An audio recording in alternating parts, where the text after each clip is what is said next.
My daughter-in-law, Cassandra, smashed my laptop and screamed, I deserved nothing from my company. My own son, Adrian, just laughed. They thought my quiet grief was weakness. They forgot who built this empire. Now, they're about to learn that a quiet woman's resolve can shatter their world. Listen to my story, and tell me where you're watching from. Don't forget to like and share. The metallic shriek of glass shattering against the polished oak of my antique desk was the first sound. It ripped through the quiet of my home office, slicing into my serene morning. Then came the sickening crunch as my laptop, a meticulously organized portal to my memories and work, crumpled under the brute force of Cassandra's rage. I, Eleanor Vance, stood frozen, a silent, 71-year-old witness to the desecration of my workspace, my tools, my peace. My mind struggled to process the sheer, unbridled aggression emanating from the woman who had married my son. You don't deserve another cent from the company, leech, Cassandra shrieked, her face contorted in a mask of fury I'd grown unsettlingly accustomed to. Her eyes, usually calculated and cold, blazed with a manic intensity. Her words, sharp as shards of the shattered screen, were aimed directly at my heart. And then, the ultimate betrayal. From the doorway, my son Adrian, my own flesh and blood, let out a casual, almost amused laugh, a sound that echoed the chilling confirmation of his complicity. 40 years. 4 decades I had poured my lifeblood into Vance & Associates, alongside my beloved, late husband, Arthur. The company was more than just a business. It was the third child we never had, conceived in dreams and nurtured with relentless effort. I remembered the scent of possibility in the early days, the heady mix of ambition and essential oils that had defined our lives. Each success, each challenge overcome, was a brick in the foundation of the empire we built together. To hear Cassandra dismiss it all, to see my legacy physically destroyed, felt like a violation of Arthur's memory as much as my own. Cassandra, seemingly emboldened by Adrian's cruel approval, continued her verbal assault. Arthur was the brains, Eleanor, the sole brains. You were just window dressing. A pretty face for the brochures. Adrian nodded, his arms crossed over his chest, a smirk playing on his lips. It's true, Mom, he added, his voice dripping with condescension. Dad was always the visionary. You were just along for the ride. Each word was a deliberate hammer blow, striking at the very core of my identity, rewriting my history with a cruel, dismissive flourish. My heart, already fragile from years of grief for Arthur, fractured further. This was Adrian, my son, the boy I had cradled, nurtured, sacrificed for. The child I had taught right from wrong. Now, he stood by, not just passively, but actively endorsing this vile narrative, agreeing with his wife's brutal erasure of my life's work. The pain of his betrayal was a physical ache, sharper and more profound than any physical injury Cassandra could have inflicted. Then came the declaration, delivered with the theatrical flourish of a conqueror. Cassandra gestured dismissively around my home office, a space I had designed and cherished for decades. None of this belongs to you anymore. The company is Adrian's now. It's been Adrian's for years, whether you chose to acknowledge it or not. It's time for you to find somewhere more appropriate. The implication hung in the air, thick and suffocating.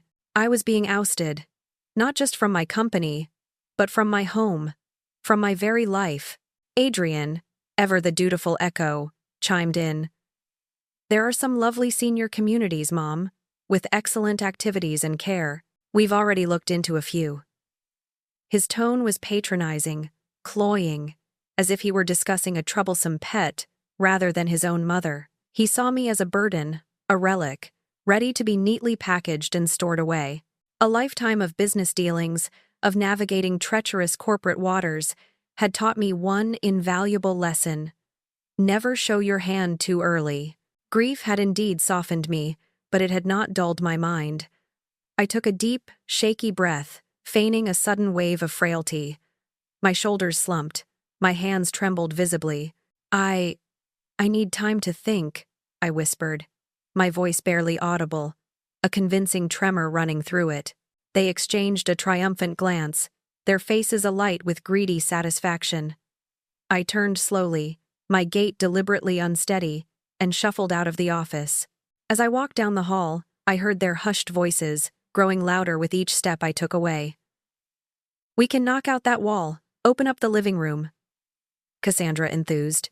"And all her old trinkets. Most of them can go to charity. Or maybe Adrian's sister could use some of that antique jewelry."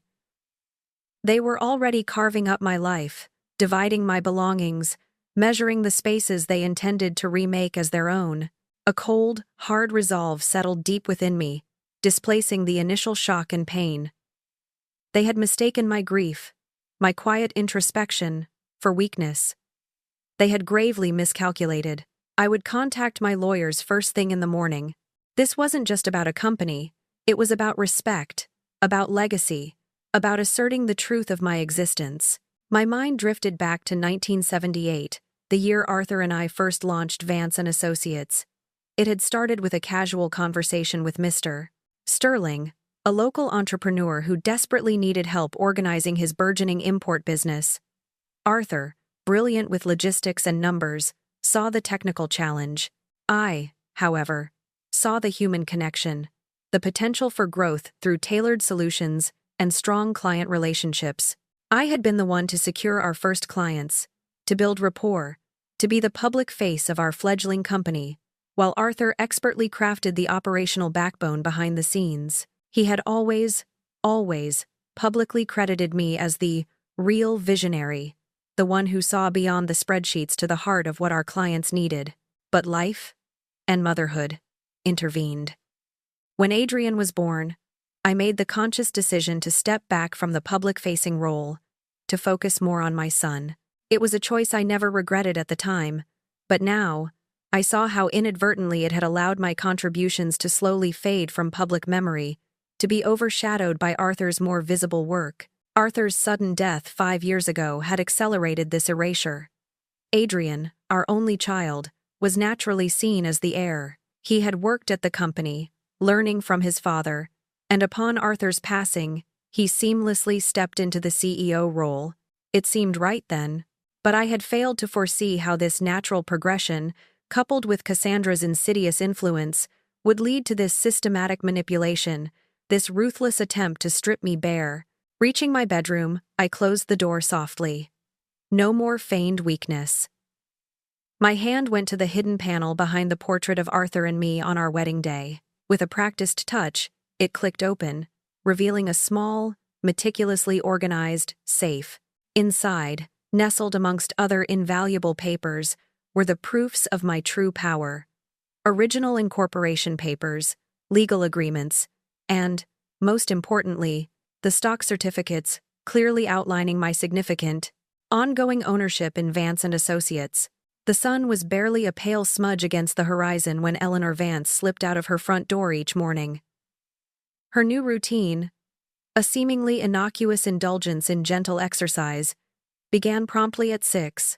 She'd dress in comfortable, unassuming clothes, a wide-brimmed hat shielding her face from the first rays of dawn, and carry a small, practical handbag. Adrian, often found hunched over his phone even at that early hour, would offer a mumbled word of approval from the kitchen as she passed. "Good for you, Mom," he'd grunt, not looking up from his screen. "Getting out. Finding your independence. That's what we like to see." He was oblivious, utterly blind, to the true nature of her independence. He saw a frail, aging woman embracing a new, harmless pastime. She saw a strategic window of opportunity. Her inconspicuous, 20-year-old Honda Civic, well-maintained but utterly unremarkable, was her chosen chariot for these clandestine excursions. It was the antithesis of the luxury sedans Adrian and Cassandra flaunted. It blended into the background, a ghost in the morning traffic, exactly what she needed. She wasn't driving to the local park for a leisurely stroll. She was driving to a small, unassuming coffee shop in a town 30 miles away, a place far enough to ensure anonymity. There, tucked away in a corner booth, she awaited Clara Reynolds, a lawyer known for her sharp mind and even sharper wit. Clara was everything Eleanor needed: direct, intelligent, and entirely unimpressed by the usual theatrics. She arrived precisely on time, her dark suit crisp, her gaze piercing. Eleanor, having already ordered her usual Earl Grey, watched as Clara settled in, a tablet and a slim folder already open. Without preamble, Eleanor produced the stack of meticulously preserved documents from her bag, the original incorporation papers, partnership agreements, the detailed records of capital contributions, and the stock certificates. Clara's eyes scanned the documents, occasionally tapping a polished nail against the screen of her tablet as she cross-referenced dates and legal clauses. The silence in the bustling coffee shop felt amplified, heavy with Eleanor's anticipation. Finally, Clara looked up, her expression unreadable. "Mrs. Vance," she began, her voice calm and measured. "These documents unequivocally confirm that you and your late husband Arthur were indeed equal partners in Vance and Associates. The ownership structure, as established here, was never officially altered or transferred to Adrian, not fully, not legally." A quiet sense of vindication settled over Eleanor, a warmth spreading through the chill of betrayal. But Clara's next words brought a new, immediate concern to the forefront. "However," the lawyer continued, her brow furrowing slightly, "Adrian has been operating as CEO, the visible face of the company. Since Arthur's passing, he's been signing contracts, making financial commitments, presumably acting under what's known as apparent authority. This means that while he might not have the full legal ownership you possess, to external parties, he appears to have it.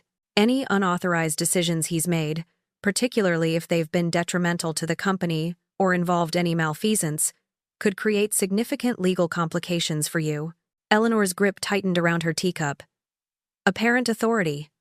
Of course, it was a legal nuance she had understood well in her younger years, but one that Adrian had exploited, perhaps unknowingly, perhaps intentionally, to his advantage. She looked Clara directly in the eye. "I want you to conduct a full investigation, Clara. Every contract Adrian has signed, every financial commitment he's made. I want to know if there are any irregularities, any signs of mismanagement, or worse." Her voice was low, firm, devoid of the fragility she displayed at home. This was the Eleanor who had built an empire, a woman who understood the language of business and law. Clara nodded, a flicker of professional respect in her eyes. "Understood. This will require a deep dive into the company's financial records. I'll need to bring in a specialist." With a tap on her tablet, she pulled up a profile. "I recommend Daniel Lee. He's a forensic accountant of the highest caliber, known for his discretion and ability to uncover even the most creatively hidden discrepancies." Eleanor listened intently, processing the information. "I've kept meticulously preserved physical copies of all essential documents at home," she confirmed, referring to the safe behind the portrait. "Original ledgers, invoices, client agreements from the early years, even Arthur's personal notes on company strategy. They predate any digital records Adrian might have access to or control over." It was a testament to her foresight, a habit ingrained from years of ensuring every E was dotted and every eat was crossed. Clara paused, her gaze softening slightly, a hint of concern in her usually stoic expression. "Eleanor," she said, using her first name, a subtle shift in their professional dynamic, "are you prepared for what we might find?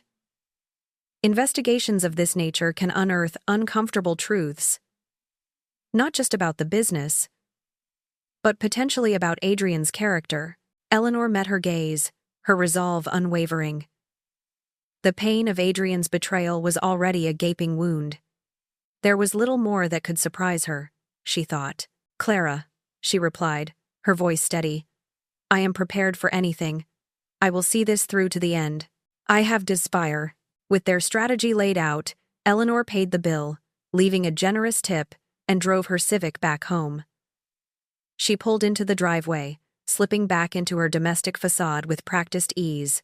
When Adrian eventually emerged for lunch, she was seated in the sunroom, ostensibly engrossed in a vibrant gardening magazine, a half-finished cup of herbal tea beside her. "Mom, still reading about petunias?" Adrian chuckled, pouring himself a glass of orange juice. "Anyway, Cassandra and I were talking. We've found a lovely community. Serene Meadows. It has a fantastic activities schedule, great common areas, even a shuttle service for shopping trips. We think it'll be perfect for you. Really, we can start looking at dates for the move next month." His voice was sickeningly cheerful, completely oblivious to the silent storm gathering around him. Eleanor merely offered a weak, non-committal smile, nodding vaguely, as if lost in thought about soil pH levels. "That sounds interesting, dear," she murmured. Later that afternoon, after Adrian and Cassandra had left for what she knew was their regular golf outing, she made a discreet call.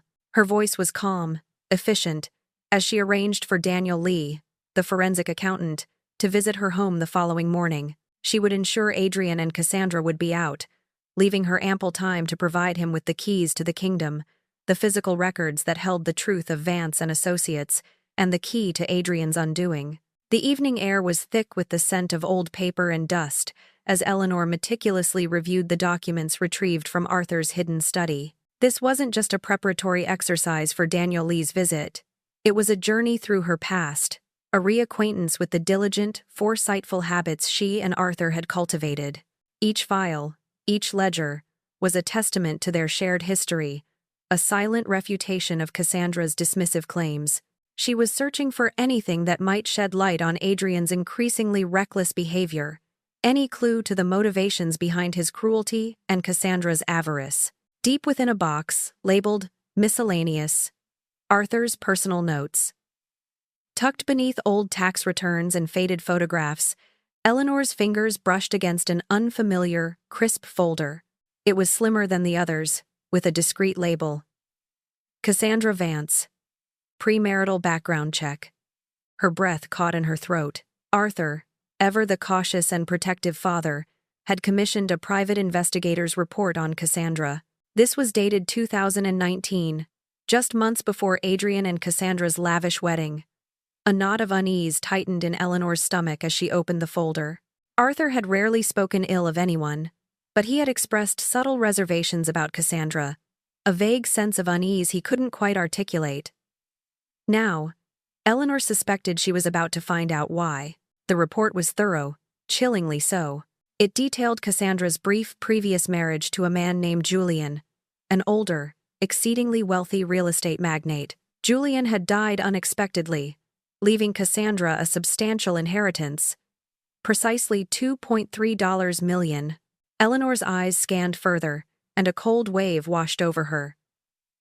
Within 4 short years of Julian's death, Cassandra had notoriously squandered the entirety of her inheritance, not on lavish living, but on a series of disastrous, high-risk investments, all of which had failed spectacularly, leaving her virtually bankrupt.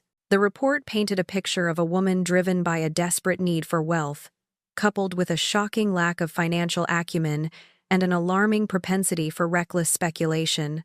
A pattern emerged, clear and unsettling. Cassandra wasn't just materialistic.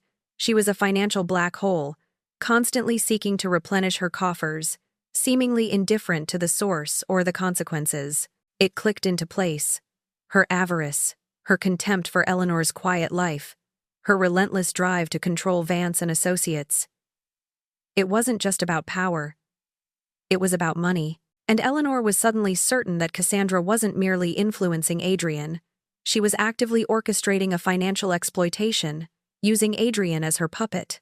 When Daniel arrived, she would instruct him to not only scrutinize Vance and Associates' books, but also to investigate Cassandra's full financial history, particularly since her marriage to Adrian. Just as Eleanor was closing the folder, the shrill ring of her landline startled her. She rarely used it anymore. Most calls came to her mobile. The caller ID displayed an unfamiliar number, but a faint memory stirred. She answered cautiously. "Eleanor? Is that really you?" The voice on the other end was familiar, warm, and tinged with a distinct anxiety. "It's George Beaumont. From Beaumont Industries." Eleanor's heart skipped a beat. George Beaumont, Vance and Associates' very first client, a man whose trust and initial contract had given Arthur and her the vital launchpad they needed. They had maintained a close, professional, and personal relationship for decades. "George! My goodness, It's wonderful to hear your voice, but you sound troubled. Is everything all right?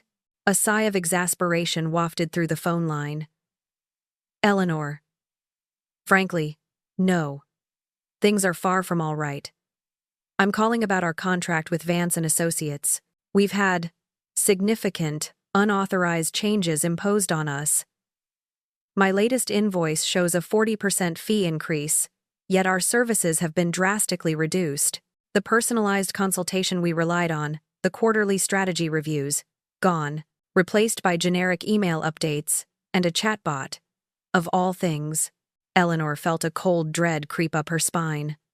Unauthorized? George, what are you talking about? No such changes were approved by me. I am. That's what Adrian claimed, George retorted, his voice edged with frustration. He told my team that you had personally signed off on these new terms, that it was part of a company-wide restructuring you spearheaded to streamline operations. I knew it didn't sound like you, Eleanor. Your personal touch, your attention to detail. That's why we've been with you all these years. This new service, it's impersonal, cold. It's not Vance & Associates. Is one. The words hit Eleanor like a physical blow. Adrian had not only made unilateral, detrimental decisions, but he had outright lied, using her name to legitimize his actions. A 40% fee increase for reduced services? That wasn't just mismanagement. That was exploitation, pure and simple. And where was that additional revenue going? Not back into the company, clearly, given the cutbacks. A terrifying realization dawned on her. Adrian wasn't merely being negligent or incompetent under Cassandra's sway. He was actively, deliberately siphoning funds, manipulating contracts, and dismantling the very relationships Arthur and she had painstakingly built. The company, their legacy, was being hollowed out from within. The telephone call with George Beaumont solidified her understanding. Daniel Lee's forensic audit was no longer merely critical. It was absolutely essential. It was no longer about confirming ownership or uncovering mismanagement. It was about exposing outright theft, a calculated plundering of Vance & Associates, perpetrated by her own son, undoubtedly fueled by his avaricious wife. The stakes had just escalated dramatically. She hung up the phone, her hand still trembling slightly, her mind racing with a grim, determined resolve. The facade of the gentle, gardening widow would remain, but beneath it, a force of nature was gathering. Precisely at 9 o'clock the following morning, the doorbell chimed. Eleanor, dressed in her usual understated elegance, opened the door to Daniel Lee. He was a man of quiet intensity, his glasses perched on his nose, a large, nondescript briefcase in hand. There was an air of focused professionalism about him that immediately put Eleanor at ease. After a brief, polite greeting, she led him directly to Arthur's study, a room now transformed into a clandestine war room. The study, usually a quiet sanctuary, was now lined with carefully labeled boxes. Each contained a treasure trove of financial history. Meticulously preserved ledgers, original invoices, client contracts dating back to 1978, bank statements, tax records, and Arthur's detailed notes on every significant company decision. Daniel's eyes widened slightly as he surveyed the sheer volume and organization. "Mrs. Vance," he said, a genuine note of admiration in his voice. "This is remarkable. Your diligent record-keeping is not just impressive, it's absolutely critical for an audit of this nature. Many companies, let alone individuals, fail to maintain such thorough archives, especially physical ones." Eleanor offered a small, knowing smile. "Arthur and I believed in transparency and accountability. Every penny, every decision was documented. It was the bedrock of our trust with our clients." Daniel nodded, already pulling out a sleek laptop and a portable scanner. For hours, the study was filled with the quiet rustle of paper, the soft click of keys, and the low hum of the scanner. Eleanor sat nearby, a book open on her lap, but her mind was miles away, anticipating the inevitable, dreading the worst. As the morning wore on, she occasionally observed Daniel's expressions, a slight frown, a sharp intake of breath, a widening of the eyes, each a silent semaphore of trouble brewing. Finally, as the afternoon light slanted through the window, Daniel pushed his glasses up his nose and leaned back in his chair, a weary sigh escaping him. He turned his laptop screen toward Eleanor. "Mrs. Vance," he began, his voice grave. "I've uncovered some deeply concerning patterns in Adrian's financial management. It's worse than I anticipated." He began to detail his findings. Firstly, since taking over, Adrian has taken out a significant business line of credit to the tune of $300,000 without any discernible increase in company projects or expansion plans to justify it. Simultaneously, he leased new office space across town, a much larger, more ostentatious location, at nearly double the previous cost, again, without any clear business rationale. Furthermore, he's hired 6 new employees, primarily in administrative and marketing roles, without any formal board approval or clear documentation of their necessity or even their exact responsibilities. Eleanor listened, her heart sinking with each revelation. This wasn't just poor judgment. It was reckless abandon. "The immediate impact is stark," Daniel continued, scrolling through a meticulously crafted spreadsheet. "Company expenses have surged by approximately 60% under Adrian's tenure. Yet, our revenue, while showing a modest 15% growth, has been utterly outpaced. This has led to your profit margins being drastically shrunk, to a level I haven't seen since the company's very early, struggling days." He paused, allowing the gravity of the figures to sink in. "At this current rate, Mrs. Vance and Associates will be insolvent within 18 months. Bankrupt, I have to cast." Eleanor felt a cold knot form in her stomach. Her life's work, Arthur's legacy, dissolving into nothing. "And then there are these," Daniel said, his finger tapping a highlighted section of the spreadsheet. "Significant expenditures that are, frankly, uncategorizable. Large cash withdrawals, several 5-figure sums, without clear recipients or purposes, and a series of untraceable payments to various supposed consulting firms that, upon initial investigation, appear to be shell companies or have no public record of legitimate operations." His gaze met hers, clear and unambiguous. "These are red flags, Mrs. Vance. Major ones." Then came the confirmation of her deepest fears regarding Cassandra. "I also looked into Cassandra's financial history as you requested, Mrs. Vance," Daniel stated, his tone flat. "The private investigator's report you provided was accurate. It confirms a clear pattern: relationships with older, wealthy men, followed by substantial inheritances or gifts, and then a rapid, complete dissipation of that inherited wealth through irresponsible spending and failed, high-risk ventures." The pieces of the puzzle slammed into place with brutal clarity. Cassandra hadn't just married Adrian for love, or even just for security. She had married him as a target. Vance and Associates, the family home, Eleanor's assets. They were all just a new, larger inheritance for her to systematically plunder and squander, with Adrian as her unwitting, or perhaps complicit, accomplice. The company wasn't just mismanaged. It was being bled dry. Eleanor swallowed hard, her voice a strained whisper. Can Adrian's destructive decisions be reversed? Can we stop this?" Daniel nodded grimly. "Yes, they can. But we need to act swiftly, Mrs. Vance. Every day that passes, the company bleeds more. The financial damage is extensive, but not yet irreversible. But time is of the essence." As Daniel gathered his things, promising to compile a comprehensive report for Clara, Eleanor sat in the quiet of the study. She closed her eyes, a vivid image of a much younger Adrian flashing through her mind. He was perhaps 8 years old, standing proudly in Arthur's office, wearing his father's oversized tie. "I'm going to be the boss, Mom," he'd declared, his eyes bright with childhood ambition.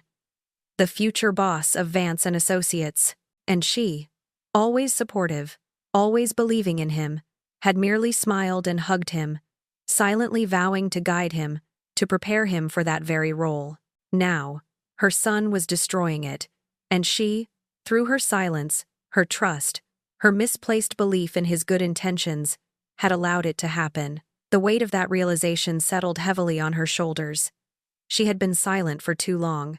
If you've been following my story, you know things are getting intense. The truth about Adrian and Cassandra is even uglier than I imagined. Don't miss a single detail of what happens next. Make sure to like this video, share it with your friends, and hit that subscribe button so you can be part of my journey to reclaim what's mine. The call came abruptly, jarring Eleanor from her contemplation of Daniel's findings. It was Clara Reynolds, her voice clipped, urgent. "Eleanor, we need to talk. Daniel has uncovered something crucial. Can you meet me this afternoon? My office, downtown." The immediate tone in Clara's voice conveyed a gravity that Eleanor understood instantly. This wasn't a casual update. This was a summons to war. Within the hour, Eleanor was navigating the familiar downtown streets in her unassuming Honda Civic, the same vehicle that had carried her to her initial clandestine meeting. The facade of the frail widow was firmly in place as she passed other motorists, but beneath it, a renewed steel had settled in her spine. She walked into Clara's sleek, modern office suite, feeling a profound sense of purpose. Clara was not alone. Seated beside her, a man with a stern, intelligent face and a quiet demeanor was introduced as Detective Miller, a financial crimes specialist. His presence immediately escalated the seriousness of the situation. Eleanor greeted him with a firm handshake, a gesture that conveyed her own seriousness of intent. Daniel Lee, the forensic accountant, was already there, his laptop open, a new spreadsheet illuminated on the screen. He looked up, his expression a mix of professional gravity and personal concern. "Mrs. Vance," he began, his voice devoid of his usual detached analysis. "We've identified a specific transaction that shifts this from mismanagement to something far more serious. Adrian transferred approximately $450,000 from the company's operating accounts directly into a personal investment account, an account he shares with Cassandra." Quote, Eleanor felt a sickening lurch in her stomach. $450,000. It was a staggering sum, a brazen act of larceny. Detective Miller leaned forward, his hands clasped on the table. "Mrs. Vance, this constitutes financial misconduct, potentially embezzlement. However, Adrian's belief of authority, the fact that he was operating as CEO and likely genuinely believed he had the right to make such decisions, even if improperly, complicates the immediate pursuit of criminal charges. We'd need to prove intent beyond a reasonable doubt, and his defense could argue negligence or incompetence rather than deliberate theft. It's a nuanced legal battle," Clara interjected, her voice sharp and clear. "Which is why we're going to hit him from the civil side first. We have exceedingly strong grounds for civil action to recover the misappropriated funds and, more importantly, to immediately remove Adrian from any and all management positions within Vance and Associates." She looked at Eleanor, her eyes conveying a quiet confidence. "This is a fight we can win, Eleanor." Just when Eleanor thought she couldn't be more shocked, Daniel spoke again. "There's one more thing, Mrs. Vance. While investigating Cassandra's background, I found something quite disturbing. Records of inquiries she made with various senior living facilities in the area, dating back at least 6 months. Some even specified facilities offering memory care, implying a diminished mental capacity requirement for residents." Eleanor stared, dumbfounded. The pieces clicked into a chillingly coherent picture. This wasn't a sudden, reactive decision to evict her. This was a premeditated, long-term scheme. Cassandra had been planning her displacement for half a year, systematically researching ways to put her away, perhaps even attempting to imply a need for specialized care to make her confinement easier. They hadn't just intended to take her company and her home.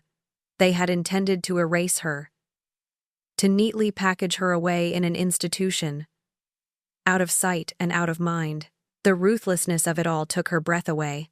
Clara, sensing Eleanor's shock, swiftly moved to action. "Given these revelations, our strategy is clear and urgent. We need to call an immediate board meeting. As the majority owner, you have the authority to convene it. At this meeting, we will formally assert your majority ownership and absolute authority over the company." She outlined the strategy with precision. We will review and revoke all unauthorized decisions made by Adrian, including the new office lease, the new hires, and especially the detrimental contract changes like those imposed on George Beaumont. We will demand the immediate return of the misappropriated funds, and we will move to remove Adrian and Cassandra from all management positions within Vance and Associates, effective immediately. Clara's gaze was unwavering as she delivered the ultimatum. Should Adrian refuse to comply with these demands, we will proceed with both criminal charges for embezzlement, bolstered by the civil pressure, and extensive civil litigation to recover all damages and losses incurred by the company. The air in the office crackled with the weight of the moment. Eleanor looked from Clara to Daniel, then to Detective Miller. The initial shock gave way to a surge of pure, unadulterated resolve. This was it. The moment she had been waiting for, preparing for, unknowingly, for 40 years. The gentle widow was gone, replaced by the formidable businesswoman who had once stood shoulder to shoulder with Arthur, building an empire from scratch. "Schedule the meeting," Eleanor commanded, her voice firm, clear, and resonant with an authority that had been dormant for too long. Tomorrow morning, 9 a.m., in the company's main boardroom. That evening, Eleanor stood before her full-length mirror, a sense of powerful resurgence coursing through her. She meticulously selected her best business suit, a charcoal gray, impeccably tailored, a relic from her active days at Vance and Associates. As she fastened the buttons, adjusted the lapels, and added a delicate pearl necklace that Arthur had given her, she saw more than just her reflection. She saw the woman she used to be, the woman she still was, waiting to be unleashed. The weight of grief and betrayal had nearly crushed her, but instead, it had forged her anew. Tomorrow, she would walk back into the company she built, not as a victim, but as its rightful owner, ready to reclaim her legacy. Eleanor arrived at the sleek, glass-fronted building of Vance and Associates precisely at 8:30 a.m. It was an hour before the scheduled meeting, but she wanted to soak in the atmosphere, to feel the space she had once moved through with such purpose. The lobby, once adorned with photographs of Arthur and her, beaming beside early clients, now featured large, framed portraits of Adrian, his face radiating an undeserved self-importance, a subtle but powerful erasure. It fueled her resolve. She walked directly to Conference Room A, the grand meeting space that had witnessed countless crucial decisions in the company's history. It was a room imbued with the very spirit of Vance and Associates, a fitting stage for what was to come. Clara Reynolds, Daniel Lee, and Detective Miller were already waiting, their expressions serious but supportive. They took their places at the large, polished mahogany table. Eleanor settled into the head chair, a position she hadn't occupied in years, but one that felt profoundly right. The clock on the wall ticked toward 9 a.m., each second building the anticipation. At precisely the hour, the heavy double doors of the boardroom swung open. Adrian and Cassandra strode in, their faces alight with their usual arrogant confidence. Adrian was already gesturing to his watch, a dismissive smirk playing on his lips, undoubtedly ready to make some flippant remark about an unscheduled family meeting. Then they saw the assembled group.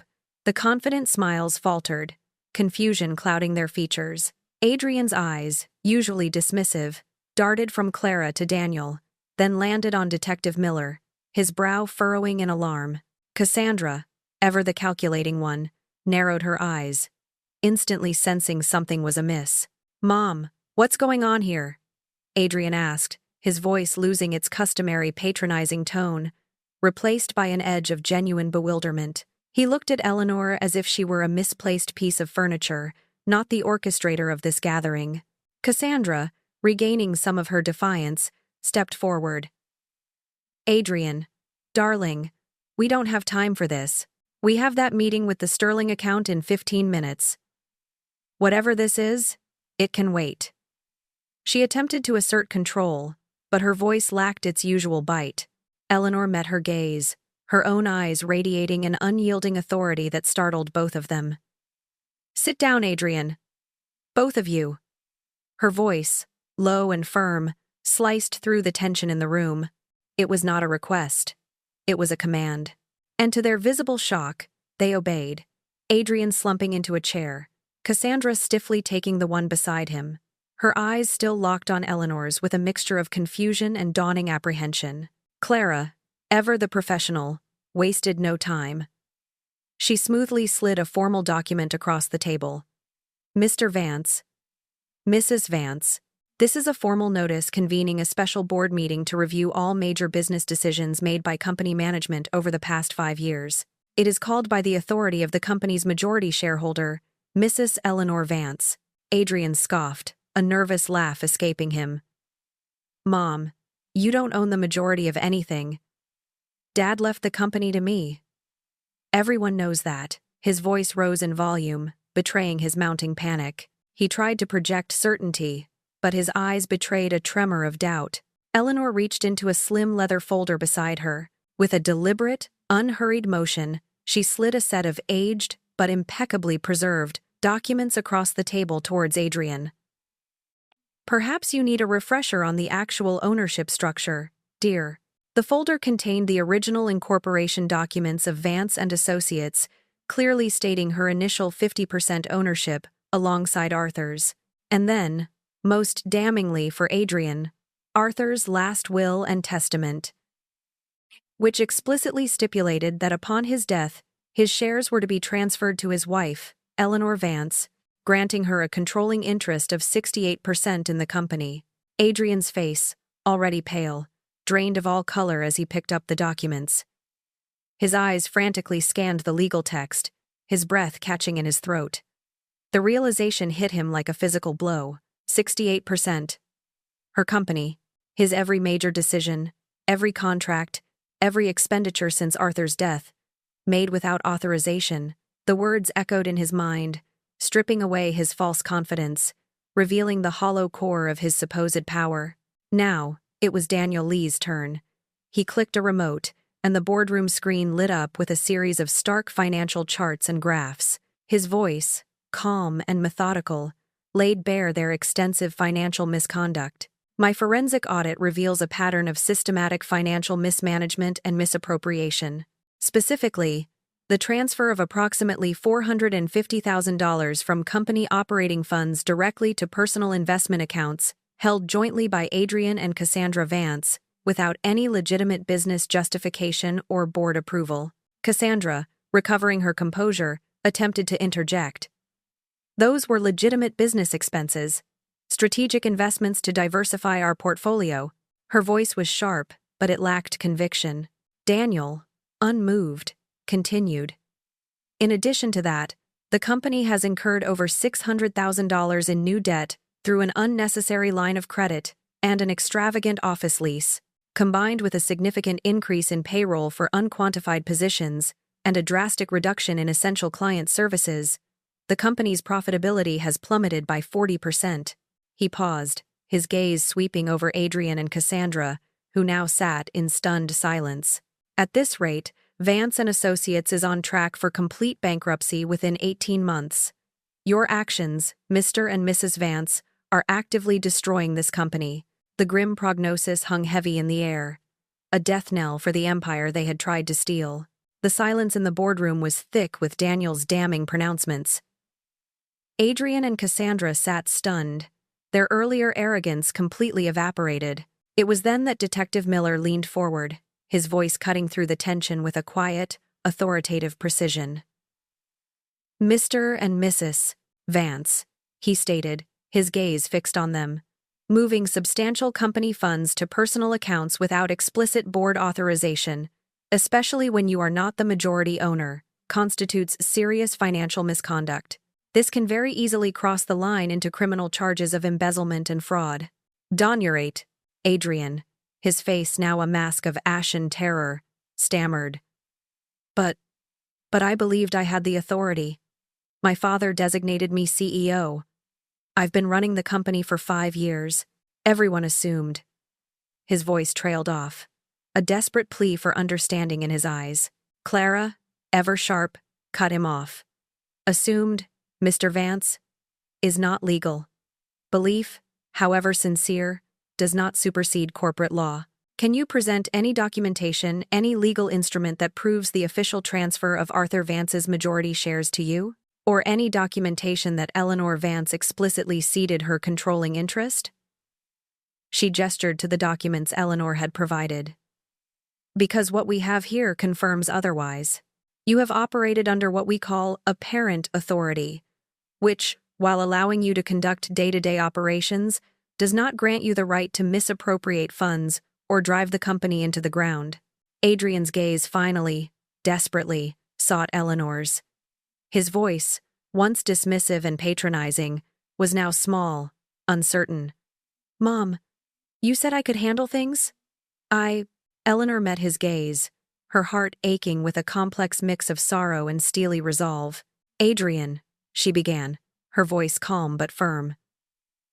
"I said I wanted you to learn the business, to understand the intricate workings of the company your father and I built. I said I was stepping back, giving you the reins to see if you could rise to the occasion. I never said I was giving you full ownership, or unlimited, unchecked authority to dismantle everything we worked for." She paused, allowing the weight of her words to sink in. "I had hoped you would prove yourself worthy of the legacy. Instead, you have shown an alarming disregard for it." Cassandra's composure, usually unshakable, finally cracked. Her face flushed with anger, her voice rising in a desperate, shrill defiance. "This is ridiculous. You can't just waltz in here, after years of doing nothing, and pretend you're still relevant. This company has moved on. You're an old woman, Eleanor, living in the past." Eleanor slowly pushed back her chair and rose to her feet. The movement was deliberate, commanding. She stood tall, her gaze sweeping over both Adrian and Cassandra, radiating an undeniable authority. "This business," she asserted, her voice resonating with years of hard-won experience, "belongs to me. It always has, and it always will." As she spoke, Clara presented a folder to Adrian and Cassandra, containing the updated articles of incorporation, legally affirming Eleanor's 68% ownership. The documents were notarized, dated, and unassailable. "Upon Arthur's death," Eleanor explained, her gaze fixed on Adrian, "his shares transferred directly to me. This was always our arrangement, to protect the company. It gave me the controlling interest. I stepped back, yes, to grieve, and to give you space to grow." Cassandra's hands, resting on the table, began to tremble. Her eyes darted around the room, searching for an escape, a weakness. "This is a conspiracy. We've done nothing wrong. We've been running the company successfully." Detective Miller, his voice devoid of emotion, delivered the next crushing blow.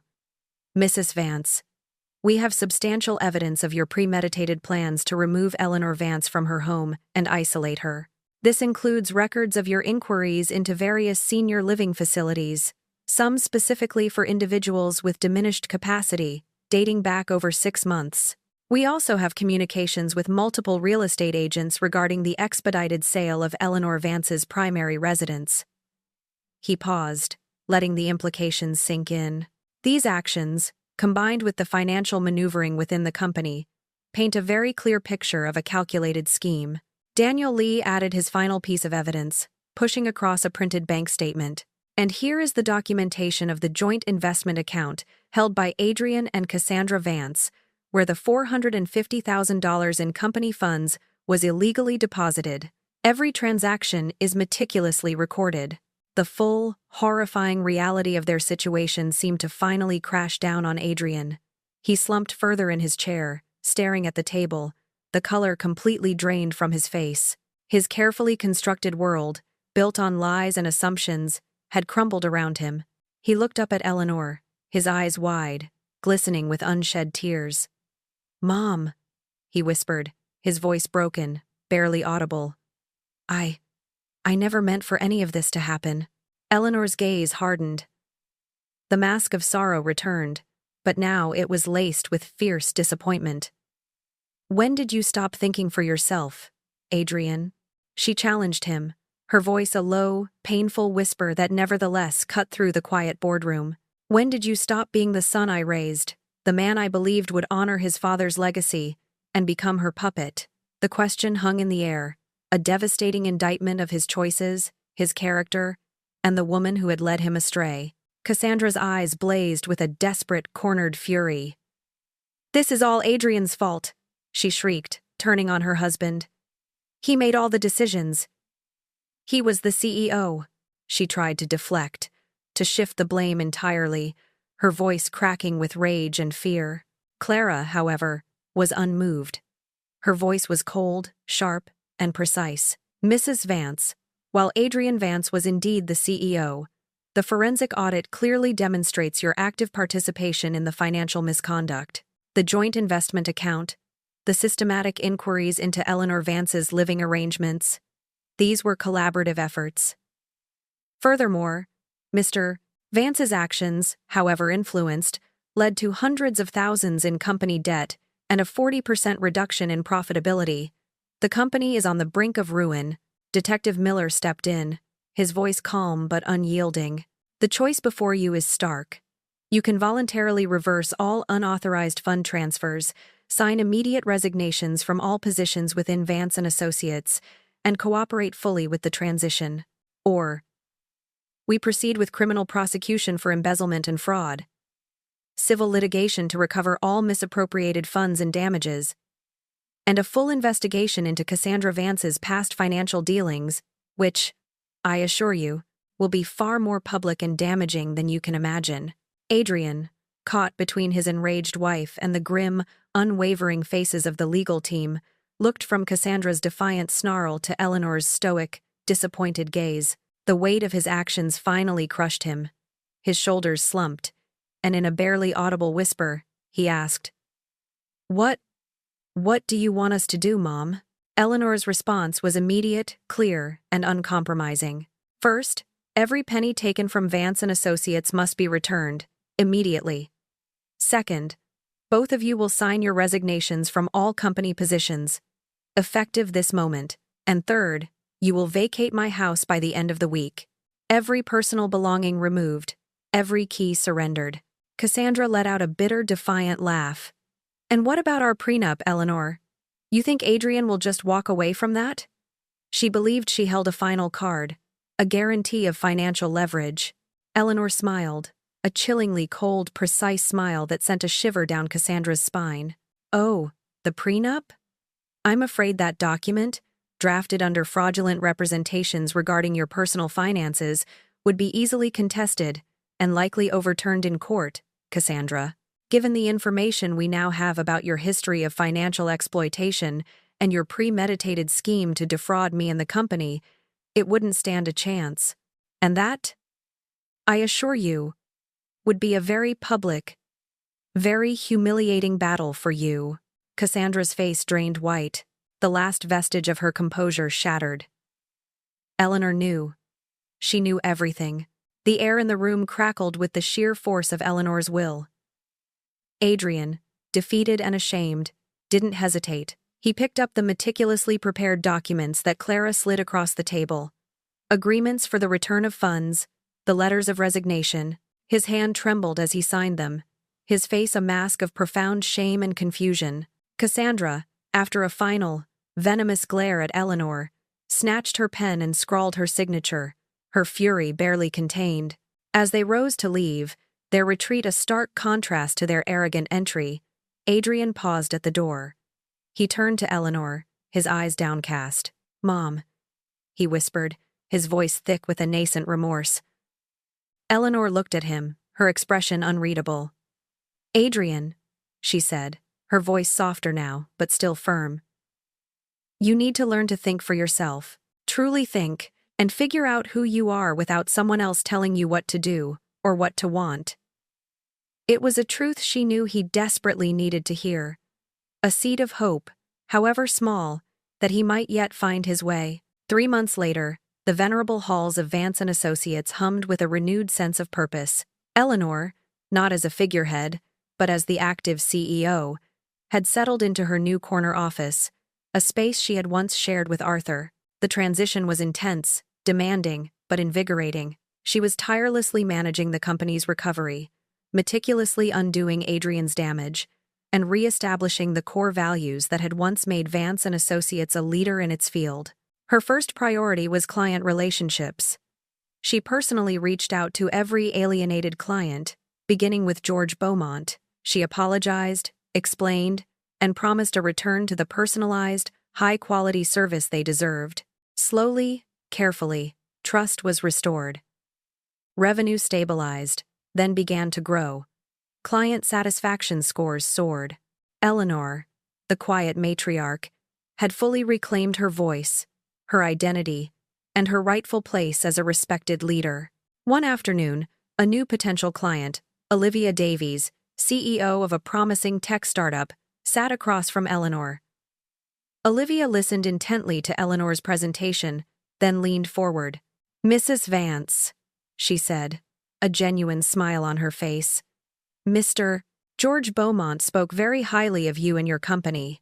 He emphasized your integrity, your commitment to your clients, and your unwavering ethical standards. He said that with you at the helm, Vance & Associates is not just back, but better than ever." Eleanor felt a warmth spread through her chest. Justice, it seemed, wasn't just about punishment. It was about restoration. That evening, as Eleanor was reviewing the next day's schedule, her personal phone rang. It was an unfamiliar number. She answered. "Eleanor." Cassandra's voice, strained and brittle, echoed through the line.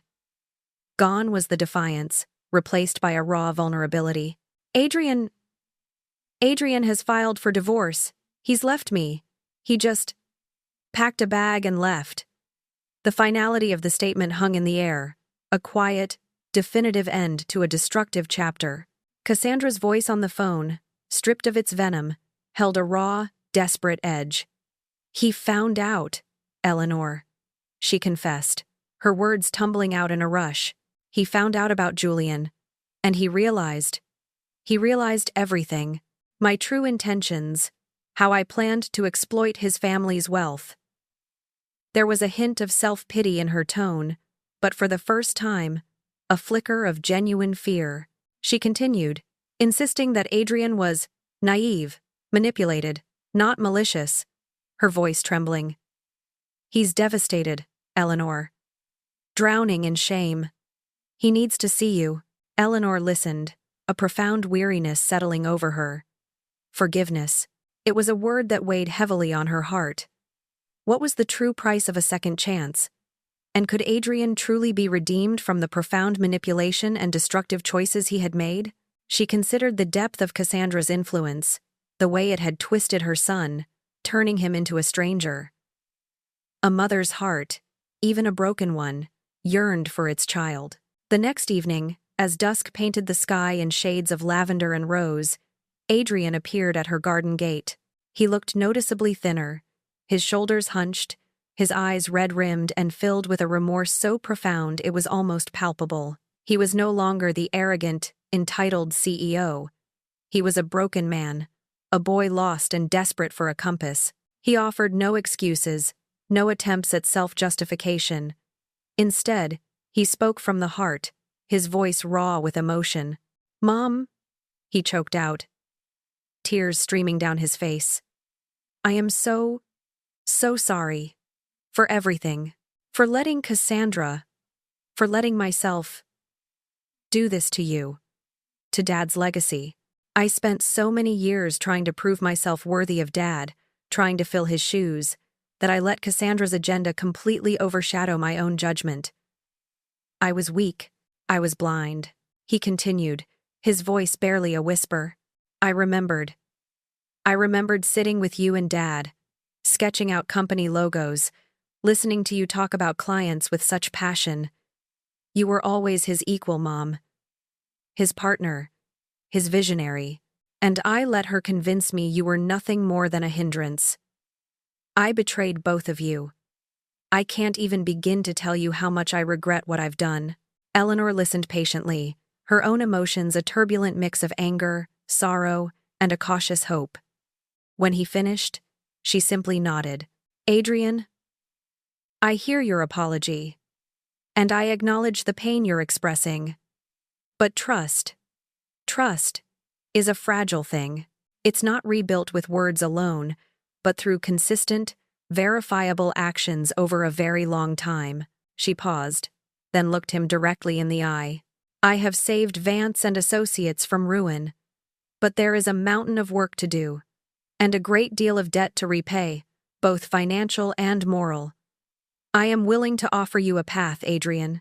Not back to power, not to the position you so carelessly squandered, but a chance to earn your way back, to truly understand the value of honest work and integrity. Her voice softened slightly. I am offering you an entry-level accountant position at Vance and Associates. It will be modest pay, under close supervision, with absolutely no management responsibilities. You will learn the business from the ground up, the way your father and I did. It is a long road, Adrian, and it will be difficult. But it is a road to redemption, if you choose to take it. And Adrian's head snapped up, his eyes wide with disbelief, then with a sudden surge of hope. Tears streamed anew, but these were different tears of relief, of gratitude.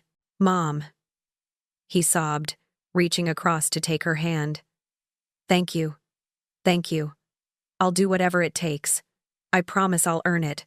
I'll never let you down again. Eleanor squeezed his hand, a hint of her old fire returning to her eyes. See that you don't, I weigh. 6 months later, the lights in Vance and Associates often burned late, illuminating Adrian's desk in the open-plan accounting department. He diligently worked, poring over ledgers, meticulously rebuilding client accounts, his focus absolute. He wasn't just rebuilding trust with clients, he was rebuilding trust with himself. One painstaking calculation at a time, he arrived early, stayed late, and carried himself with a humility that had been utterly absent before.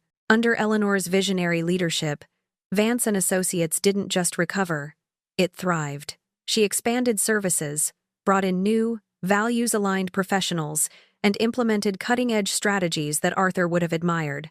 Eleanor, the 7-1-year-old CEO, was no longer just the owner. She was recognized as a driving force, a mentor, and an inspiration in the industry, having reclaimed not just her company, but her identity and her formidable voice. One crisp autumn afternoon, an envelope arrived on Eleanor's desk. It contained a heartfelt note from Adrian, expressing his continued gratitude and his commitment to making amends. Inside, tucked neatly, was a check for $2,000. It was the first installment of his restitution, a tangible symbol of his commitment to repaying his debt to the company. Eleanor looked at the check, then at the note. A small, contented smile touched her lips. Later that day, as Eleanor drove her reliable Honda Civic home, the setting sun painting the road ahead, she felt a profound sense of completeness. She had saved her business, yes, but more importantly, she had saved a part of her life that she thought was lost forever. She had proved that it was never too late to fight for what belonged to you, never too late to pick up the pieces, and never too late to write a new, triumphant chapter at 71.